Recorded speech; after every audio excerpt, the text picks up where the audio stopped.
I'm Matt McClure, and this is Currents. It's a battle to the finish on same-sex marriage, and a New York State senator offers a compromise as the clock ticks. Plus, Congressman Anthony Weiner is not the only one feeling the heat these days. We tell you how to stay cool under fire. In this particular climate that we're having now, it's also, it's great. It's great. I mean, when people have the opportunity to walking off the street and just cool off. And a joyful noise travels from concert halls in Rome to a church in Brooklyn. Rome as a city to be open to the world. Therefore, when we sing, we actually sing for the entire world.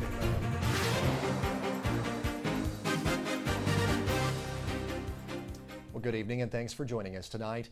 New York politics has been turned upside down since Congressman Anthony Weiner confessed to sending graphic pictures and messages to women online. This after denying his cyber affairs to his wife and the public for an entire week. And by all accounts, this is the story that seems to have no end, with daily, sometimes sordid developments unfolding really every day and sometimes every hour. But while much of the world, political or otherwise, awaits the next twist in the story of the scandal-scarred congressman who represents parts of Brooklyn and Queens, state lawmakers are busy at work in Albany as the clock ticks on this legislative session and threatens to derail one of Governor Andrew Cuomo's major legislative priorities this year, that is legalizing same-sex marriage in New York. This week, State Senator Greg Ball delivered this message to Governor Cuomo. The measure would not pass unless it included specific exemptions for religious institutions. Otherwise, churches and religious organizations could face penalties or worse under New York's anti-discrimination laws. The Putnam County Republican is seen as a key swing vote and continues to identify himself as undecided on the bill. So could an exemption for religious institutions be the very thing that turns an obstacle into an opportunity for the governor?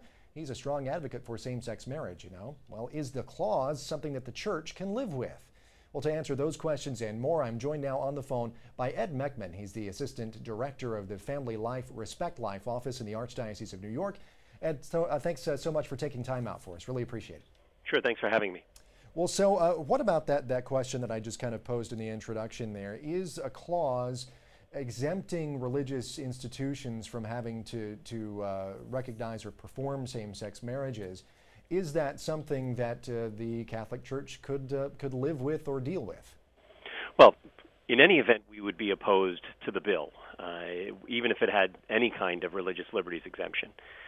We think that this would be a very dangerous social experiment.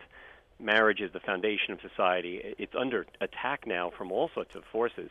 There's no reason to redefine marriage now. So even if there were a very robust religious liberty exemption in a bill like this, we would still oppose it.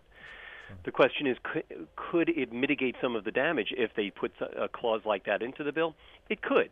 It's very difficult to anticipate all the potential ways in which our religious liberties might be impacted by this kind of legislation. But it certainly is worth talking about what kind of provisions might provide protection. Sure. And looking, going forward here with this bill, and as you said, there are many, many different ways to look at how this thing might play out. But if it were to pass, say, without a religious exemption clause in it, what would happen? I mean, what could the church potentially face, say, under New York's anti-discrimination laws? What sort of, I guess, penalties or other types of punishments could the church possibly face? Well, the impact would be devastating. All of our institutions would be at risk for losing their tax-exempt status, for instance, if they were held to be discriminating on the basis of marital status. That would mean property taxes, income taxes, all sorts of taxes that none of our institutions could sustain. Most of our charities agencies and social service agencies would be at risk of losing their government contracts and even their government licenses, again, if they were held to be discriminatory. There are many, many layers of laws in our state. There are city laws, there are county laws, and there are state laws, so many of which have these anti-discrimination provisions in them. None of them anticipated same-sex marriage when they were passed, but all of them could be used against us at every level of government. So it just would have a terrible effect on us. Well, of course, the last time a bill came up for a vote on same-sex marriage in Albany was back in 2009. Of course, it did not pass then.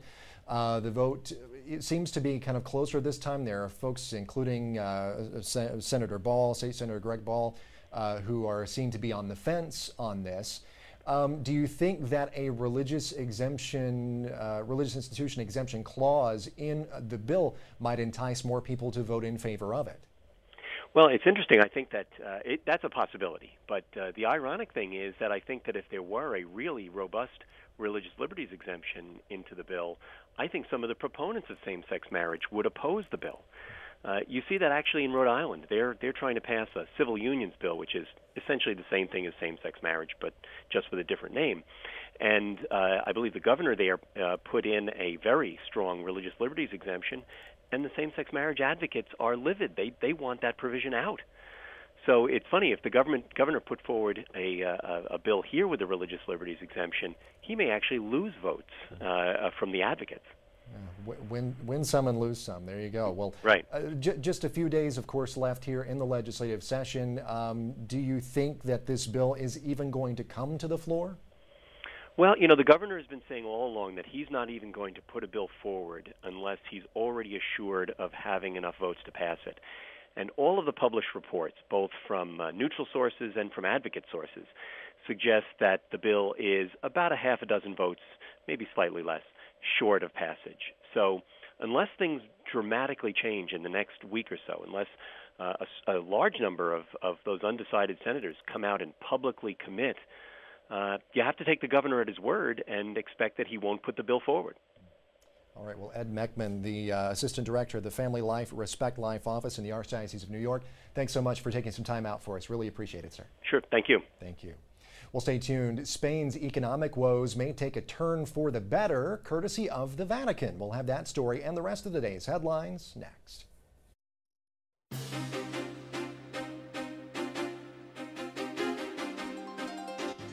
Welcome back to Currents. I'm Matt McClure. Coming up later, it is a heat wave. We'll look at ways to keep cool. But first, let's have a look at the day's headlines.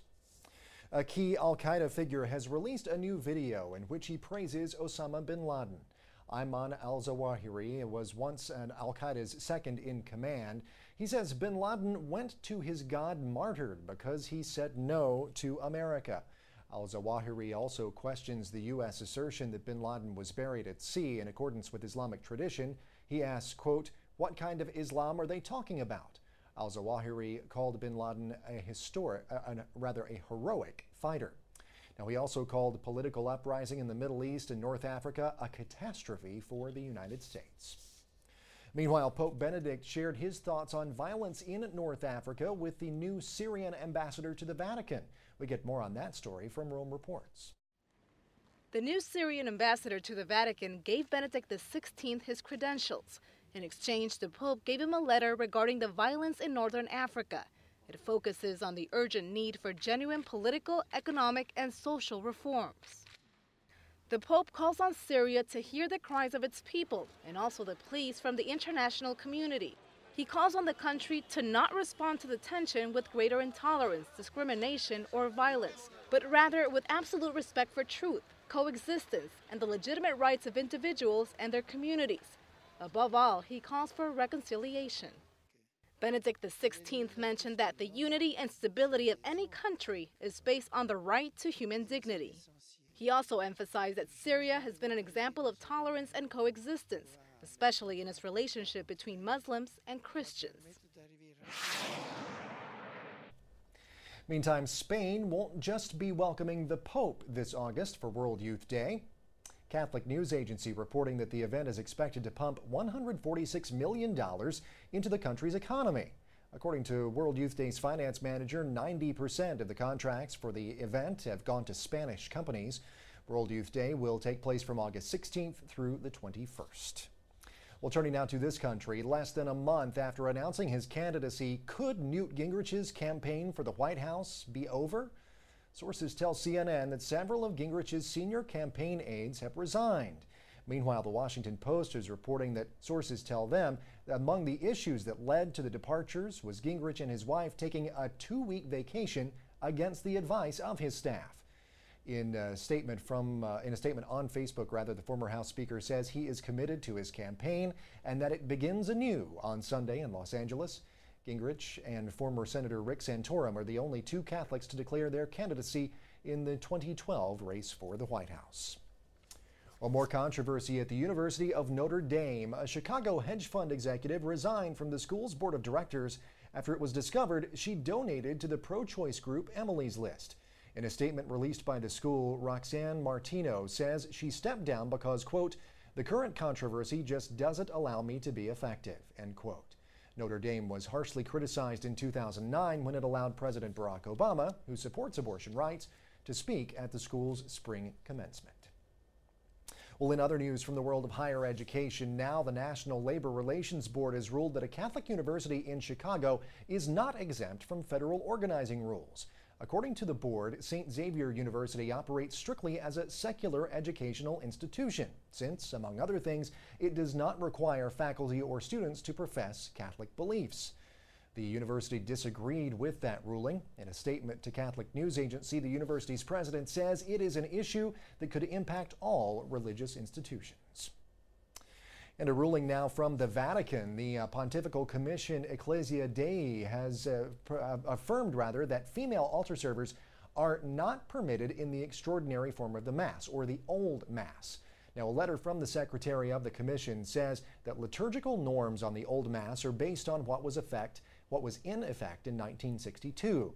Permission to use female altar servers was only granted in 1994. Well, it's big, it is unoccupied, and a Catholic church in Pennsylvania has put it on the market. Amy Younger has the story. For sale in Fountain Hill. It's listed right now at $199.9. A bit of a fixer-upper. It hasn't been used for 7 years. At 7,300 square feet, it's spacious, that's for sure. There are about, I want to say 16 bedrooms that are upstairs and numerous bathrooms. The slate roof and stone exterior add to the curb appeal, but the interior needs more than a prayer. As any building that's been vacant for a long time, there's deterioration. Still, prayer would be just fine with the neighbor next door. St. Ursula's Roman Catholic Church on Broadway owns the place. It's an old convent. The church can't afford the upkeep. With the economy being what it is, it's difficult to come up with the funds. Is this the first convent you're selling? Yes, it is. Now it's up to realtor Holly Weiss of Allentown's Century 21 Kime to snag a buyer. You know, my heart and soul are in this building because I'm a member of this parish and I really don't want to see it torn down. But not just any neighbor will do. We'd have to know what they were approved to use it for. That actually has to go through the Diocese of Allentown, so, you know, a nightclub per se could not come in here. St. Ursula's is hoping to lure a nonprofit organization to the site, such as maybe a small children's orphanage, you know, something of that nature. No potential buyers have bitten yet, so for now, St. Ursula's will keep praying for a new neighbor who's both big-hearted and handy. And from Southern California, some people love it, some people don't know what to make of it, but the city of Encinitas has only one thing to say about it: it has got to go. It is the mural of the Surfing Madonna, which shows Our Lady of Guadalupe on a surfboard.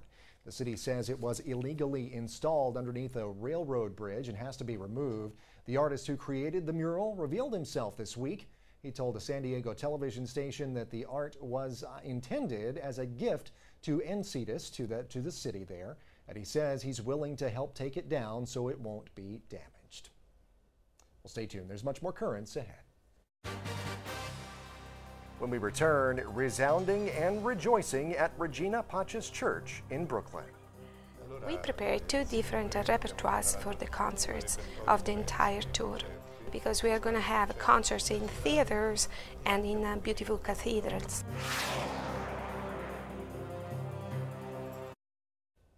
Welcome back. Well, the choir of the Diocese of Rome, that would be the Diocese of Pope Benedict XVI, by the way, is marking a musical milestone in the choir's history, making its debut in the U.S. with a 6-stop tour in the tri-state area. A highly anticipated tour began at Patriots Theater in Trenton, New Jersey, and it will come to a show-stopping finale at Regina Pacis Church in Bensonhurst, Brooklyn this Saturday. The tour is billed as an homage to the late Pope John Paul II, the blessed Pope John Paul II now, and it will include pieces composed and performed at the late pontiff's recent beatification ceremony. It'll also include classic sacred music and a medley of Italian songs from the 1930s and 50s. It is sure to be a memorable musical event, and we wanted to make sure that you did not miss your chance to hear the Pope's choir live and in person. Just a few weeks back, I had a chance to speak with Monsignor Marco Farisna. He's the choir's founder, and he gave me a sneak peek on what to expect at this musical extravaganza. And make sure you stay with us here in just a few seconds throughout this interview, because at the end, we'll have another special announcement about the concert before the break. Monsignor, thanks for being here so much. Really appreciate it. Thank you. And Daniela as well, I also need to tell our viewers, will be translating for us today. So we appreciate you being here as well. Absolutely. Bridging the language gap. I appreciate it very much. Monsignor, first of all, tell our viewers a little about the Pope's choir, a little about its history. Il coro della diocesi di Roma. The choir of the Pope's diocese was established in 1984, and I created this choir specifically to gather the singers from all over Rome for the major Mass celebration and solemn celebration in Rome. Today, more than 250 singers coming from all over the parishes in Rome gather to create the choir. Our diocese is a very special one, as the bishop of this diocese is the Pope himself. So I think we are the only one in the world with this specific connotation. Therefore, most of our celebrations are with the Pope, such as the one of the beatification ceremony for the late John Paul II. To us, there is much more expectation than be singing just for the dioceses of Rome. We look at the world actually from our unique position, and this is the vocation also of Rome as a city, to be open to the world. Therefore, when we sing, we actually sing for the entire world. Well, and now, of course, the choir is coming to the United States for the first time, I believe. Tell us a little bit about how that came about, how the idea, the plans came about for this United States visit. It was quite an interesting story. We were doing a concert in a tiny little village in Italy, and among the attendees there was the actually initiator, the promoter of what became this tour. He is an Italian-American living in Newark, New Jersey. Therefore, the idea of coming over to America, we do a lot of those exchange among other culture, other countries. We tour often in Europe, but the idea of coming to the United States was just sparkled in that occasion. And there will be a lot of performances in our area here, of course, particularly two in our viewing area, one in Manhattan at St. Patrick's Cathedral, and then the other at Regina Pacis Church in Brooklyn. Give our viewers just a little bit of maybe an idea of what they will hear when they go to the kind of music that they'll hear when they go to the performance. We prepared two different repertoires for the concerts of the entire tour.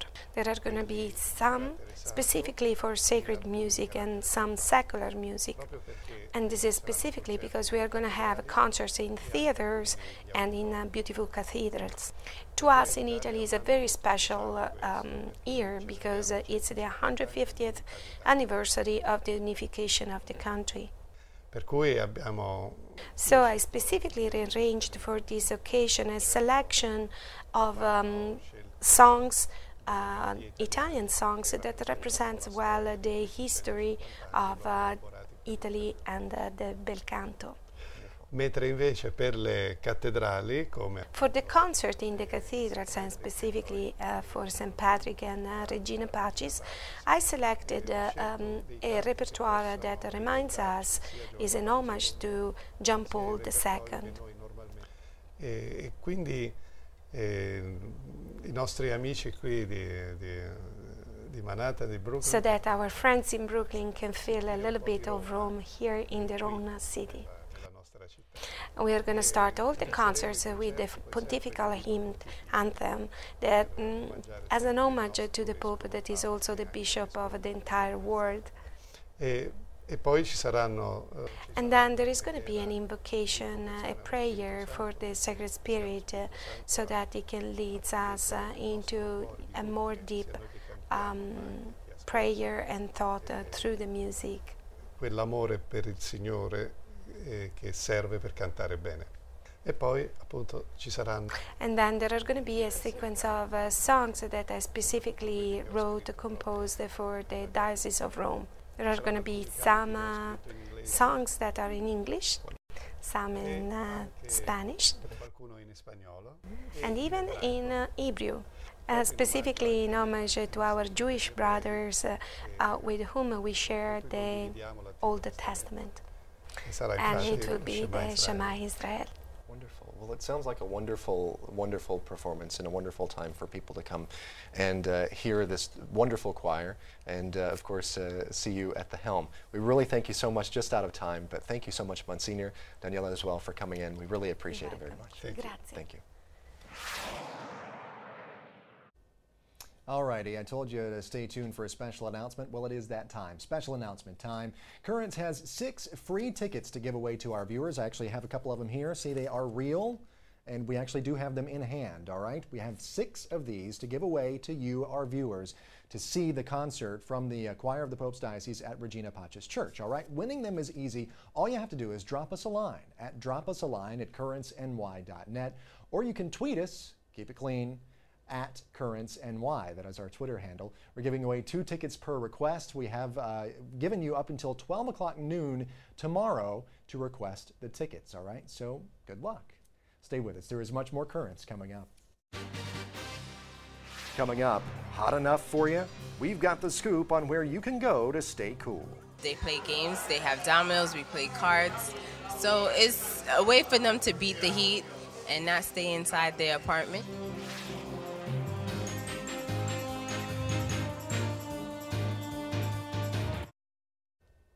Well, finally tonight, believe it or not, Congressman Anthony Weiner is not the only politician feeling the heat these days. Presidential hopeful and sometime GOP frontrunner Mitt Romney is in the hot seat for his position on climate change. Now, answering a question at a local town hall last Friday, at a town hall, that is, not a local one here, but just a town hall as he was campaigning, the former Massachusetts governor took the politically risky position of saying that he does believe that the world is getting warmer and that we human beings are contributing to that warming. Well, no matter what your politics are or what you think is contributing to this heat wave, there is no denying that it is just hot out there. It is barely June and it already feels like July or August. I just like the dead of August in Georgia is what it feels like right now to me. That's where I grew up, Georgia. Trust me, this is it's pretty darn close. So, you know, fortunately for many of us, relief is a simple call and or a city block or 2 away. The heat is on. We're still 2 weeks shy of the official start of summer, but a record-breaking heat wave is making its way across the country in a lot of places that definitely are not used to the high temperatures. Temperatures reached over 100 degrees in places like Minneapolis, Minnesota, and Dodge City, Kansas this week. Heat advisories are in effect in the Northeast, Midwest, and South, and the high temperatures are blamed for at least 5 deaths so far. We have had heat-related deaths where people either didn't have working air conditioners and the house was sealed up, so you didn't get any cooler or fresher air coming in. And New York is feeling the heat too. Wednesday's high in Central Park was a scorching 94 degrees, higher with the heat index, and Thursday's high was expected to approach 100. Health experts are recommending people dress in loose-fitting, lighter clothing. Stay in the air conditioning, even if that means going to a public place like the mall. Drink plenty of water and avoid alcohol and caffeine. And don't forget to check on children and the elderly who have a tougher time coping with these uncomfortable conditions. In New York City, the Department of Health has opened up cooling centers to help you beat the heat. Among the places you can turn, every Catholic Charities Senior Center in Brooklyn and Queens. Last July, I visited the Glenwood Senior Center in Brooklyn to see how people were coping with a record-breaking heat wave at the time. They play games, they have dominoes, we play cards. So it's a way for them to beat the heat and not stay inside their apartment. The City Office of Emergency Management says designated cooling centers like this one are open anytime the heat index is 95 degrees or above for at least 2 days, or anytime the temperature itself is above 100. Air conditioning units at Glenwood keep it nice and cool inside, even as the temperature rises outside. Oh, every day's a holiday in Brooklyn, so that's the place you ought to be. Al Mazer is a regular visitor to the Glenwood Senior Center. He's also a songwriter. My wife wrote the lyric, and I set it to music. It is the official theme song of Brooklyn, New York, designated so by Marty Markowitz. I have a very lovely citation at home. Al says Glenwood has become a big part of his life. It's a godsend, really, because I mean, there's always something doing, and it so happens we have a very good cook. Well, it just happens. In this particular climate that we're having now, it's also, it's great. It's great. I mean, when people have the opportunity to walk in off the street and just cool off, even while they're waiting for a bus. I've been out there, it's very hot, so anyone that would like to just take a seat here and just beat the heat, so be it. We're here just having fun. And centers like Glenwood are open again this time around for people of all ages to come inside and cool off. Yeah, we could all use somewhere to cool off these days, and hopefully you have somewhere to stay nice and cool. And luckily, though, there's going to be a little bit of relief on the way as we approach the weekend. Thankfully, we could definitely use it. Well, I have posted more information on how you can beat the heat over on our blog. Go to currentsny.net and click on Riding the Wave when you get there. Well, that just about does it for this edition of Currents. Now, be sure to join us tomorrow because Currents is going to take you to the movies Hitchcock style. And remember, we are also giving away 6 free tickets. I'm going to hold them up again for you, just so you know and you can believe that they are actually real. Here they are. These are just 2 of them. We do have 4 more exactly like this. There are 2 more pair of these to give away to you. Now, we're giving away 6 of these free tickets. They're going to see the choir of the Diocese of Rome. That is the Pope's Choir. This is coming Saturday at Regina Pace's Church in Brooklyn. Winning is as easy as just dropping us a line. All you have to do is send us an email to dropusaline@currentsny.net. You can also tweet us at currentsny. That's our Twitter handle. Remember, text is always the best. No photos there. We're giving away 2 tickets per request, and you also have until 12 noon tomorrow to request those tickets. And now you cannot say we never did anything for you, all right? For all of us here at Currents, I'm Matt McClure. Thank you so much for watching. Have a great night.